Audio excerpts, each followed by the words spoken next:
Supreme কোর্টের appeal বিভাগ ও high court বিভাগে আজ ভার্চুয়াল পদ্ধতিতে বিচার কাজ পরিচালিত হয়েছে। সুপ্রিম কোর্টের এই সিদ্ধান্তকে ইতিবাচক বলে মনে করছেন attorney general barrister Ruhul Kuddus Kajal. জ্বালানি ও বিদ্যুৎ সাশ্রয়ে বুধবার এবং বৃহস্পতিবার ভার্চুয়াল পদ্ধতিতে কোর্ট পরিচালনার সিদ্ধান্ত নেওয়া হয়।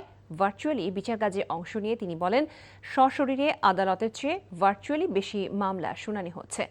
আইনজীবীদেরও তেমন কোনো সমস্যা হচ্ছে না। এদিকে ভার্চুয়াল আদালত বন্ধ করে শারীরিক উপস্থিতিতে মামলা পরিচালনার দাবিতে প্রতিবাদ করেছেন সুপ্রিম কোর্টের আইনজীবীরা।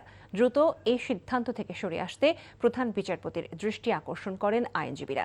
এ সময় তারা সুপ্রিম কোর্টের আপিল ও হাইকোর্ট বিভাগে সাংবাদিকদের বিনা বাধায় প্রবেশাধিকার নিশ্চিত করার আহ্বানও জানান।